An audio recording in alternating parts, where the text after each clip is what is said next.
एकदम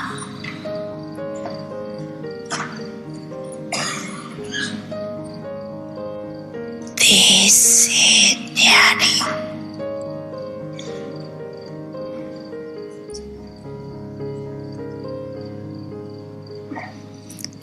पावरफुल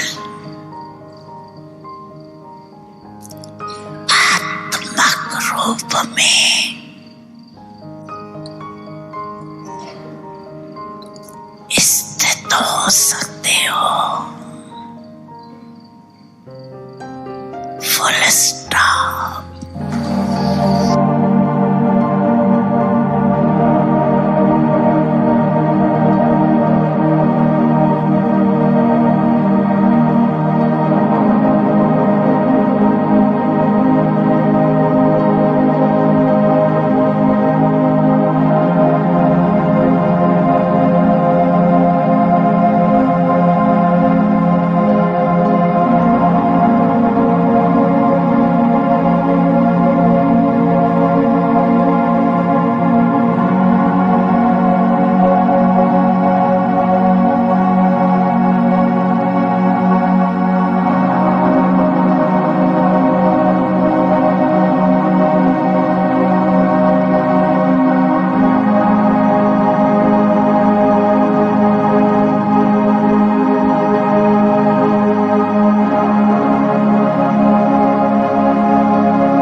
समय बीच बीच में करना चाहिए।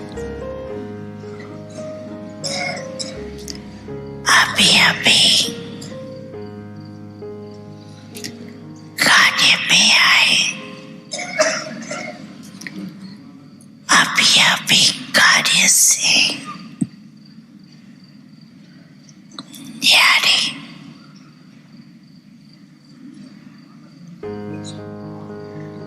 साकारी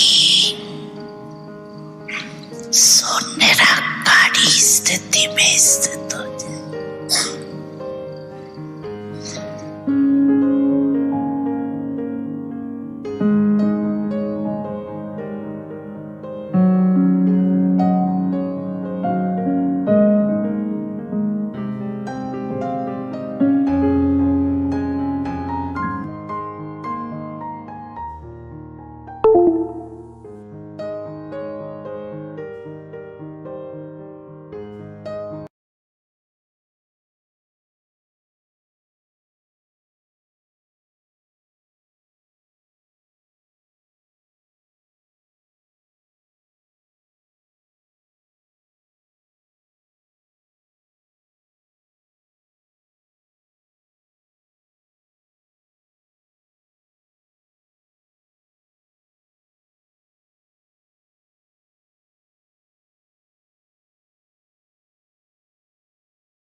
सच्चा पथ दिखलाती है। तेरे प्रकाश की किरणें बाबा सच्चा पथ दिखलाती है। इस दुनिया की सारी बातें ठीक सी पड़ जाती हैं। इस दुनिया की सारी बातें ठीक सी पड़ जाती हैं। तेरे प्रकाश की किरणें बाबा सच्चा पथ दिखलाती है।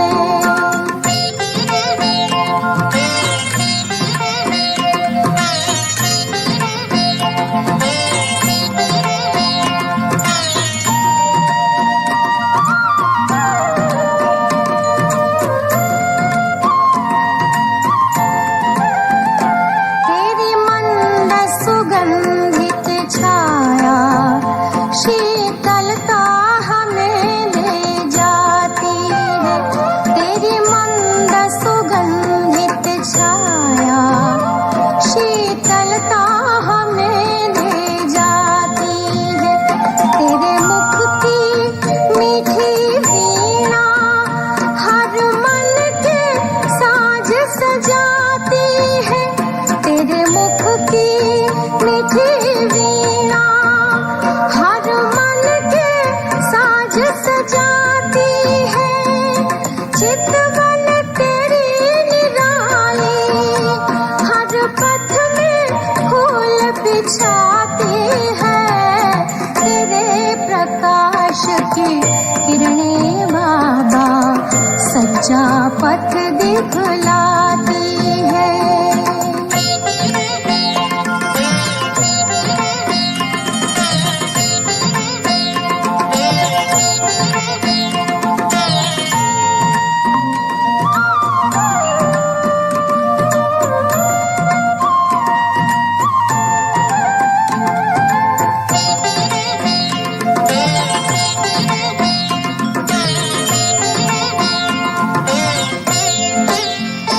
तेरी दया दृष्टि मेरे बाबा माया के बंध तुड़ाती है।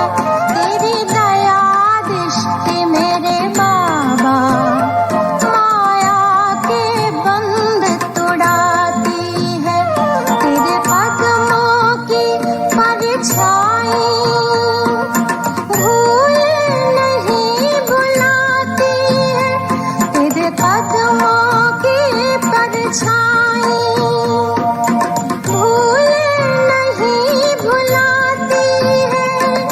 देख के तेरा रूप रूहानी देह वृत्ति मिट जाती है। तेरे प्रकाश की किरणें बाबा सच्चा पथ दिखलाती है। इस दुनिया की सारी बातें ठीक सी पड़ जाती है। तेरे प्रकाश की किरणें बाबा सच्चा पथ दिखलाती है। सच्चा पथ दिखलाती है। सच्चा पथ दिखलाती है।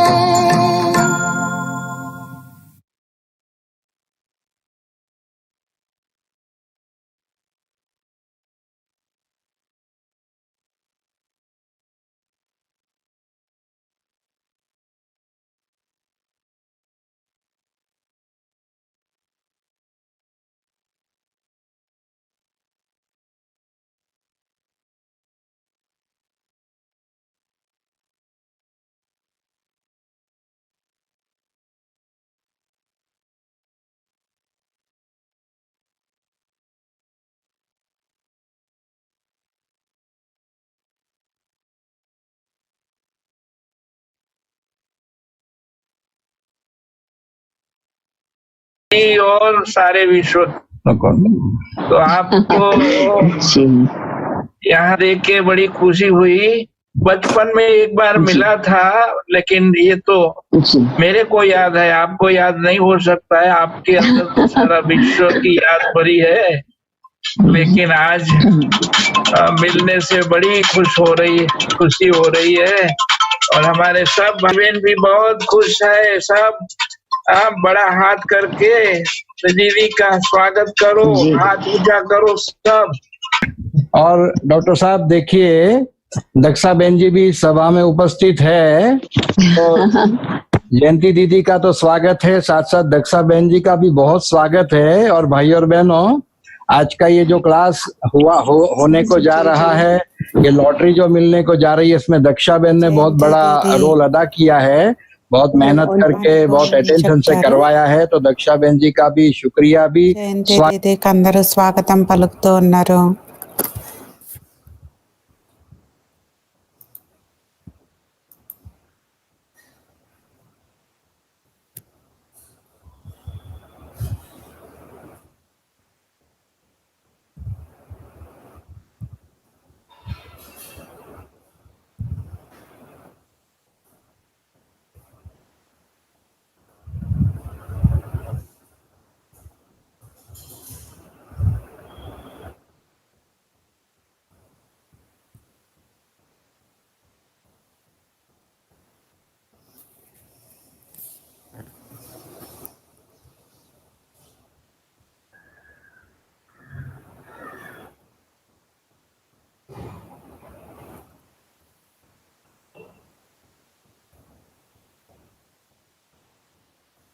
ఈరోజు నాకు అనుభవం చెప్పమని చెప్పారు. మరి అనుభూతి ఏమి అంటే, బాబా తన పిల్లల్ని తన వాళ్ళుగా చేసుకుంటారు.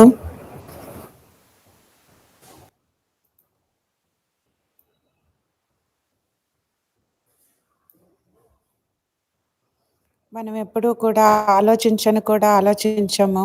మన జీవితం ఇంత శ్రేష్టంగా తయారవుతుంది, ఉన్నతంగా తయారవుతుంది అని మనం ఎప్పుడూ కూడా ఆలోచించలేదు. మరి నా బాల్యతనంలో జానకి దాదీని కలిశాను ఫస్ట్ టైమ్. మరి బ్రహ్మ బాబాని కూడా కలిశాను. నాకు చాలా మంచిగా అనిపించింది. కానీ ఆ బాల్యపు రోజులు, బాల్యపు దినాలు, ఆ సమయంలో మా అమ్మ ఆరోగ్యం బాలేదు. కానీ అయినా కూడా చాలా ప్రేమతో పిల్లల్ని కలిసేవాళ్ళు. మరి నా వయస్సు 15 సంవత్సరాలు. కానీ మా అమ్మ చాలా ప్రేమతో కలిశారు. మరి మా అమ్మ మా మాతాజీకి, మా అమ్మకి చాలా ప్రేమతో చెప్పారు. చాలా ప్రేమగా పాలన ఇచ్చారు. మరి బాబా వైపు నుండి కూడా చాలా లెటర్స్ కూడా వచ్చేవి. చాలా మురళీలు కూడా బాబా పంపించేవాళ్ళు. మరి టేప్ అప్పుడు ఆ రోజుల్లో టేప్‌లో వచ్చేది మురళి. ఆ టేప్‌లో కూడా మురళి వచ్చేది. మరి జానకి దాది పాలన ఆధారంతోనే నేను అనుకుంటాను లండన్‌లో సెంటర్ స్థాపన చేయడం జరిగింది. ఎప్పుడు 1964లో మా అమ్మని కలిసినప్పుడు ఆ సమయంలో మా అమ్మతో ప్రేమ ఉండేది. కానీ జ్ఞానం పైన అంత ఆసక్తి ఉండేది కాదు. కానీ మా తల్లికి, మా అమ్మగారికి చాలా మంచి విషయాల్ని వినిపించారు.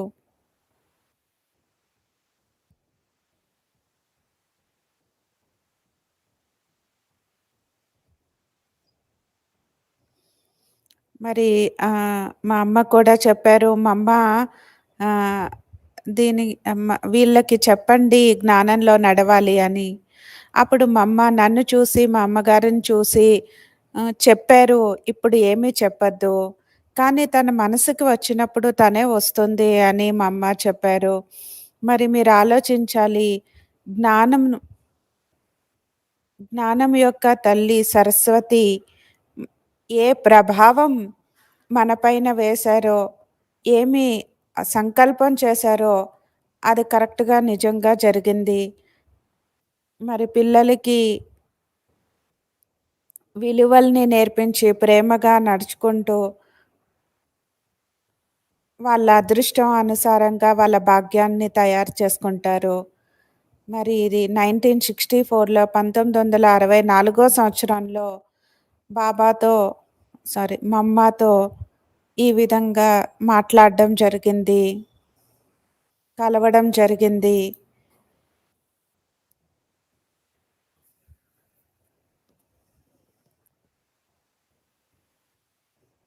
మా అమ్మకి అప్పుడు అనారోగ్యంగా ఉండేవాళ్ళు. చాలా పెద్ద పెద్ద ఇంజెక్షన్స్ అన్నీ వేస్తూ ఉండేవాళ్ళు. అయినా సరే మా అమ్మ చాలా సహన శక్తితో ఉండేటువంటి వాళ్ళు. మా అమ్మని ఎప్పుడైతే అడిగాము అడ్వాన్స్ పార్టీ వాళ్ళని బాబా పిలుచుకున్నారు అని.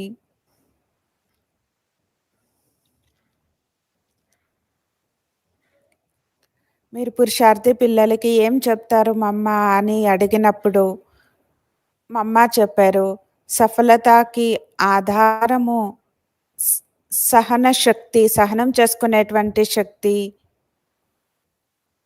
మరి ఇముడ్చుకునేటువంటి శక్తి అని మా అమ్మ చెప్పారు. ఎవరైతే ఈ శక్తుల్ని ధారణ చేసుకుంటారో, అంటే ధారణ చేసినటువంటి వాళ్ళ నోటి నుండే ఈ విషయాలు వస్తాయి. కాబట్టి మీరు ఆలోచించొచ్చు మా అమ్మ ఏ విధంగా సహనశీలత శక్తిని ధారణ చేసుకున్నారు.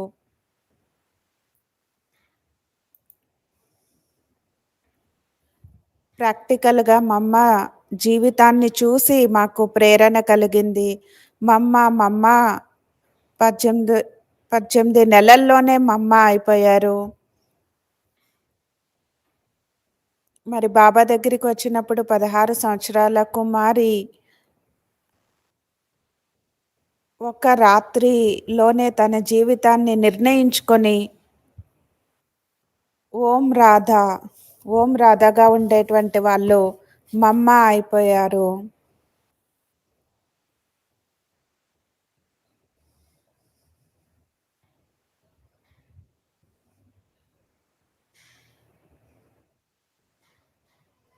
మరి మా అమ్మ ఆంతరికంగా పురుషార్థం చేసి మా అమ్మ ఏదైతే ధారణ చేశారో దాన్నే చెప్తూ ఉంటారు.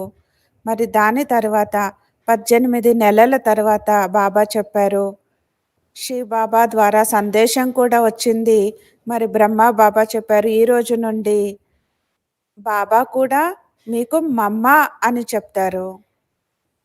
మరి నేను కుమారి అని అన్నారు మా అమ్మ. మరి ఈ రోజు నుండి బ్రహ్మ బాబా కూడా మమ్మ అనే పిలుస్తారు అని. మరి ఆ రోజు నుండి కూడా బ్రహ్మ బాబా కూడా మమ్మని మమ్మ అనే పిలిచారు. మమ్మ యొక్క లౌకిక తల్లి కూడా వాళ్ళని మమ్మ అని పిలిచేవాళ్ళు. మరి సాకార రూపంలో స్వయం లక్ష్మీదేవిని చూసినట్లుగా గుణమూర్తి లక్షణాలు ఉండేటువంటి లక్ష్మి యొక్క సాక్షాత్కారం మమ్మ చేయించారు. 1956లో 1956 సంవత్సరంలో మళ్ళా భారతదేశం వచ్చినప్పుడు బ్రహ్మ బాబాని కలిశాను. మరి మేమందరం పూనా పార్టీ వాళ్ళందరం బ్రహ్మ బాబాతో కలిసాము. కానీ అందరూ హిస్టరీ హాల్ ఉండేది. మిగిలిన వాళ్ళందరూ కూడా మధుబన్ నివాసీలు. నిర్వేర్ బాయ్ ఆఫీస్ కూడా ఉండేది. అలా పేరు ఏమి ఉండేది కాదు, కానీ ఆఫీస్ అయితే ఉండేది. బాబా ఏరోప్లాన్ అని చెప్పేవాళ్ళు. అక్కడ అకామిడేషన్ అన్నీ ఉండేవి. మరి చాలా చిన్న మధుబనం ఉండేది. బాబా స్వయం మమ్మల్ని గార్డెన్‌కి పిలుచుకొని వెళ్ళేవాళ్ళు. మరి అప్పుడు మామిడి పండ్లు అన్నీ కోసి స్వయం, అంటే గార్డెన్ చూపించాలని బాబాకి చాలా ఇష్టం ఉండేది. పిల్లల్ని స్వయం తనే తీసుకొని వెళ్ళేవాళ్ళు. అన్ని పండ్లు కోసి ఇచ్చేవాళ్ళు. ఆ సమయంలో మాన్సూన్ సీజన్‌లో అన్నీ ఫ్రెష్‌గా ఉండేవి.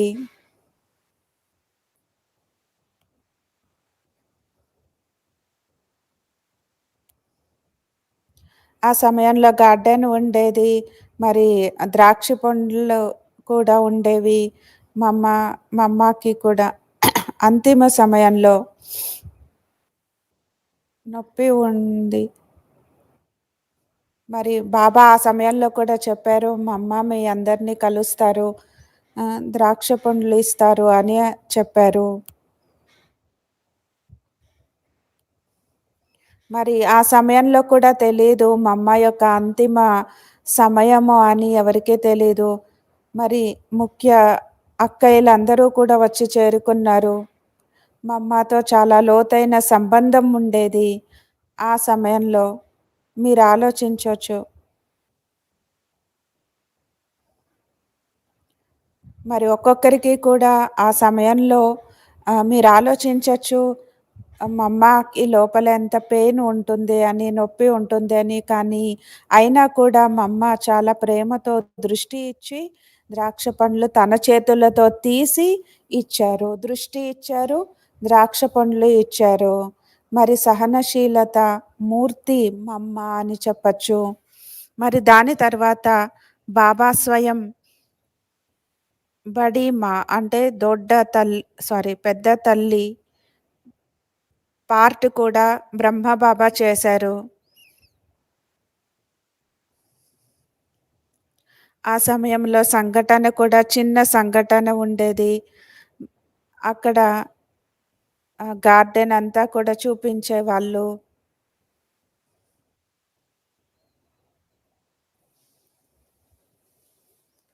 బాబా చెప్పారు, "నీకు చూపించాలి. నీకొకటి చూపించాలి" అని బాబా తీసుకొని వెళ్లారు.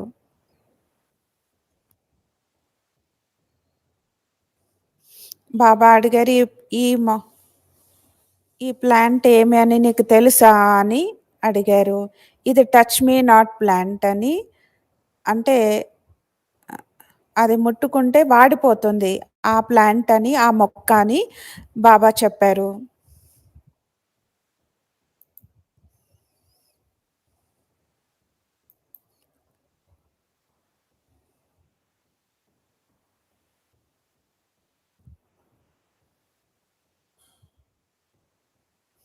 మరి అడుగు అడుగులో కూడా బాబా శిక్షణ ఇచ్చేవాళ్ళు.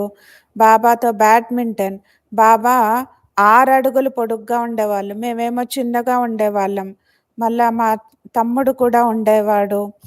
కానీ బాబాతో పరిగెట్టి చాలా బాగా ఆట ఆడేవాళ్ళము. కానీ ఒకే స్థానంలో బాబా ఉండి అలా అనేవాళ్ళంతే. కానీ మేము మాత్రం అటు ఇటు చాలా పరిగెట్టేవాళ్ళం. కానీ బాబా ఉన్న స్థానంలో నుండే చాలా మంచిగా ఆట ఆడేవాళ్ళు. మరి ఒక్క సెకండ్ బాబా ఆగి చెప్పేవాళ్ళు, "పిల్లలు మీరు ఎవరితో ఆట ఆడుతున్నారో తెలుసా?" అని పదే పదే బాబా స్మృతికి తెప్పించేవాళ్ళు, జ్ఞాపకం చేసేవాళ్ళు. మరి భోజనం కూడా బాబాతో చేసేటువంటి భాగ్యం లభించింది. మరి బ్రహ్మ బాబా దానికి పిక్నిక్ అని చెప్పారు. ట్రావెల్ ఆఫీస్ ఏదైతే ఉందో అదంతా కూడా ఓపెన్‌గా ఉండేది. అక్కడ టేబుల్ వేసి డైనింగ్ రూములు కూడా ఏమి ఉండేవి కాదు ఆ రోజుల్లో. అందరూ కిందే కూర్చొని భోజనం చేసేవాళ్ళము. కానీ అక్కడ టేబుల్స్ వేయించి అక్కడ బాబా మాతో భోజనం చేసేవాళ్ళు. భోజనం చేసే సమయంలో కూడా ఒక్క సెకండ్ ఆగి, ఒక్క క్షణం ఆగి, "ఎవరితో భోజనం చేస్తున్నారో తెలుసా పిల్లలు?" అని బాబా అడిగేవాళ్ళు.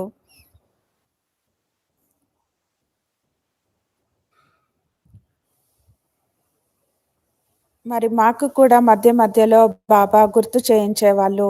బాబా కూడా సెకండ్‌కి, క్షణానికి బాబాని స్మృతి చేసేవాళ్ళు. పిల్లలకి కూడా స్మృతి తెప్పించేవాళ్ళు. జ్ఞాపకం చేసేవాళ్ళు. "మీరు ఎవరితో భోజనం చేస్తున్నారో మీకు తెలుసా?" అని అడిగేవాళ్ళు. మరి మీరు ఆలోచించండి, బాబా పురుషార్థం అంటే బాబా తల్లిలాగా తల్లి ఏ విధంగా చిన్న చిన్న పిల్లలకి చిన్న చిన్న విషయాల్లో కూడా పాలన ఇస్తారు.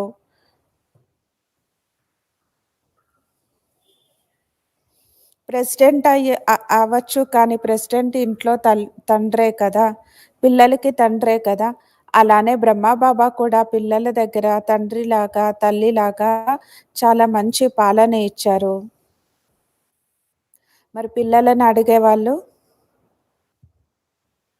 "మీరు టూత్ బ్రష్ బ్రష్ తీసుకొనొచ్చారా? పేస్ట్ తీసుకొనొచ్చారా?" అని బాబా అడిగేవాళ్ళు. తీసుకురాకపోయినా పర్వాలేదు, బాబా బండారంలో అన్నీ ఉన్నాయి, ఇస్తాను అని బాబా బాబా ఒక చిన్న చిన్న విషయాల్లో కూడా ఒక తల్లి పిల్లలకి ఎలా పాలన ఇస్తుందో, అలానే బ్రహ్మ బాబా పాలన ఇచ్చారు.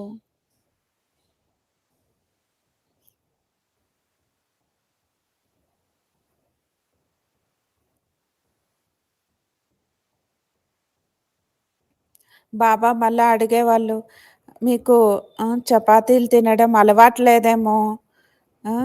కానీ ఇక్కడ ఓవెన్ లేదు. మీకు కావాల్సిన బ్రెడ్ చేయడానికి కాదు. కా కానీ ఊర్లో ఉంటుంది. మీకు తెప్పిస్తాను" అని బాబా చెప్పారు. కానీ మేము చెప్పాము, "లేదు బాబా, మాకు అలవాటుంది. మేము తింటాము" అని చెప్పాము.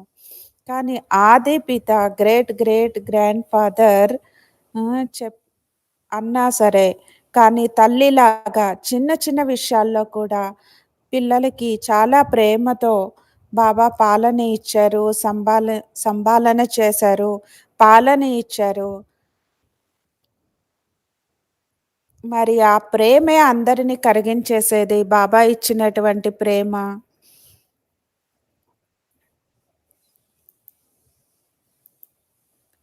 తర్వాత అలా వస్తూ వెళ్తూ ఉంటూ తర్వాత 1967 అంటే 1967 సంవత్సరంలో బాబాని కలిసాను. అప్పుడు బాబా అడిగారు, "బిడ్డ, నువ్వు సెంటర్‌లో ఉంటావా?" అని నన్నడిగారు. కానీ నేను లేదు అని చెప్పలేదు. వెంటనే అని చెప్పలేను. అలా ఆలోచించాను. అప్పుడు బాబా ఆలోచించారు.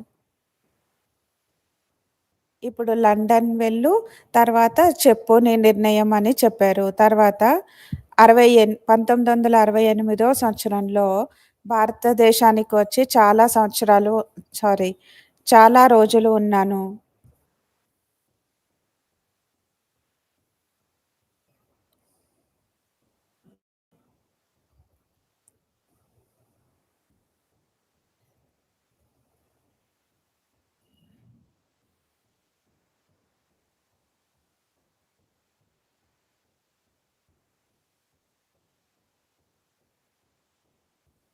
మరి జానకి దాది కూడా పూనాలో ఉండేవాళ్ళు. మా ఫ్యామిలీ కూడా పూనాలో ఉండేది. నేను కూడా పూనాలో ఉండేదాన్ని అని అక్కయ్య చెప్తున్నారు.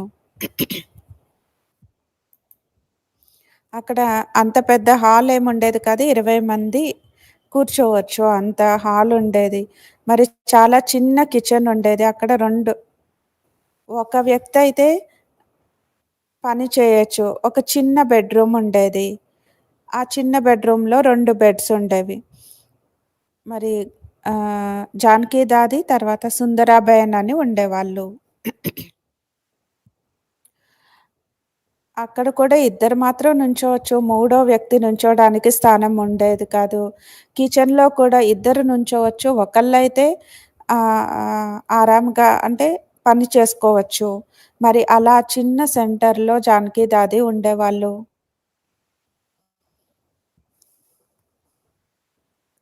మరి అప్పుడు భారతదేశంలో చాలా రోజులు ఉండేటువంటి అవకాశం దొరికింది. అప్పుడు జానకి దాది నుండి జ్ఞానము విషయాలు వినొచ్చు అని నేను అనుకున్నాను. సుందరీబెన్ వాళ్ళతో ఉండేవాళ్ళు మార్కెట్‌కి వెళ్లారు. మరి దాది ఒక్కళ్ళే ఉన్నారు. అప్పుడు నేను వెళ్ళాను. అప్పుడు దాది అడిగారు, "మీరేదైనా చెప్పాలా?" నన్నడిగారు, "నువ్వేదైనా చెప్తావా? నేనేదైనా చెప్పాలా? నీకు వింటావా?" అని అడిగారు. అప్పుడు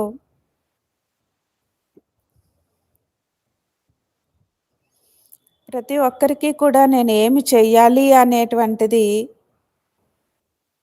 క్లియర్‌గా ఉండదు. ఎందుకంటే బుద్ధి పైన చాలా విషయాలు యొక్క ప్రభావం పడుతుంది. మరి ఈ సమాజం యొక్క విషయాలు, అన్ని విషయాల యొక్క ప్రభావం మన వివేకాన్ని అణిచివేస్తుంది. అందుకే మనుష్యులకి అర్థం కాదు. ఆఖరికి నేనేం చేయాలి అని. నా జీవిత లక్ష్యం ఏంటి అనేది అర్థం కాదు. అప్పుడు నేనేమి మాట్లాడలేదు. మరి జానకి దాదీనే అన్ని విషయాలు చెప్పారు. జ్ఞానం యొక్క విషయాలు చెప్పారు. నాడి చూస్తే అర్థమవుతుంది కదా! వీళ్ళ రోగం ఏంటి అని డయాగ్నోస్ చేస్తారు కదా! కనిపెడతారు కదా! అలానే జానకి దాది కూడా అర్థమైంది. దాది చెప్పారు.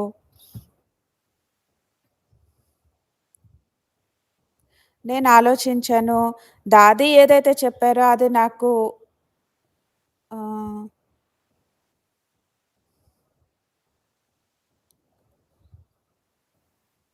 నాకు అర్థమైంది. మరి ఆలోచించాను. కానీ నాకు ఒకవైపు లండన్ అంటే ఆ సంస్ ఆ సంస్కృతి, తర్వాత భారతదేశం యొక్క సంస్కృతి, ఇంకొక వైపు రాజయోగము. మరి ఏ మార్గంలో నేను వెళ్ళాలి అని నేనింకా డిసైడ్ చేసుకోలేదు. మరి దాది యోగం చేయించారు. యోగాన్ని నేర్చుకోవాలి, ఎలా చేయాలి? కానీ నీ మరి బాల్యతనం నుండి నీకేదైతే ప్రేమ ఉంది, సంబంధం ఉందో దీని నుండి నువ్వు సహజంగా అర్థం చేసుకోవచ్చు, నేర్చుకోవచ్చు అని దాది చెప్పారు. తర్వాత సుందరీబెన్ వచ్చారు మార్కెట్ నుండి. అప్పుడు జానకి దాది చెప్పారు, రోజు కోర్సు సుందరీబెన్ కోర్స్ ఇస్తారు అని చెప్పారు. అప్పటి నుండి ఆత్మ యొక్క పాఠాన్ని చెప్పి నాకు కోర్స్ ఇచ్చారు అని అక్కయ్య చెప్తున్నారు.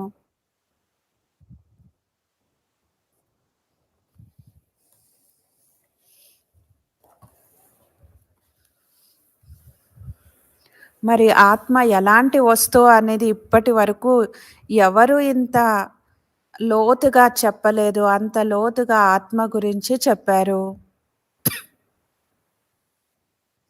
మరి నిజంగా మరి సెంటర్ తర్వాత మా ఇంటికి వెళ్ళాను. కానీ ఇంటికెలా వెళ్ళాను అనేది కూడా నాకు తెలీదు. నాకు రెక్కలొచ్చి రెక్కలతో వెళ్ళానా? మరి ఎలా వెళ్ళాను? అంత సంతోషంగా ఉన్నాను. మరి ఎలా వెళ్ళాను అనేది కూడా తెలియదు. వెంటనే అంత నష, అంత సంతోషం కలిగింది అని అక్కయ్య చెప్తున్నారు. అది మొదటి పాఠం నుండే అంత సంతోషం కలిగింది. ఏ విధంగా బాబా వెంటనే బుద్ధిని తన వైపు లాక్కున్నారు. మరి యోగంలో కూడా మంచి అనుభూతి కలిగింది. మధుబన్‌లో మురళి వింటూ ఉన్నాము. ఇంకొక రోజు దాది చెప్పారు, ఇప్పుడు కోర్సు వింటూ ఉన్నాము. కానీ ఉదయం మురళి వినడానికి రా అని చెప్పారు. మరి మురళి కూడా ప్రారంభమైంది. కానీ మురళి ద్వారా ఏం తీసుకోవాలి? ఏ విధంగా ధారణ చేసుకోవాలి? అది దాది క్లాస్ నుండి స్పష్టంగా వినిపించారు దాది.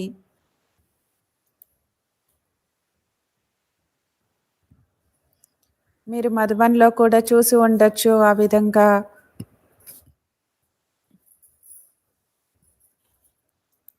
పదిహేను నిమిషాలు ఏ అంటే ఒక్కొక్క టాపిక్ పైన వినిపించేవాళ్ళు. మరి దాది మొదలే చెప్పేవాళ్ళు. ఏ టాపిక్ పైన బాబా మాట్లాడతారు, ఏ విధంగా చెప్తారు అనేది. సో, ఎప్పుడు గమనం పెట్టి బాబా చెప్పిన విషయాలు విన్నామో, అప్పుడు మురళితో సంబంధం జోడించడం జరిగింది. మురళితో సంబంధం జోడించినట్లయితే శివ్ బాబాతో కూడా సంబంధం జోడిస్తాము. ఎందుకంటే మురళీ దాత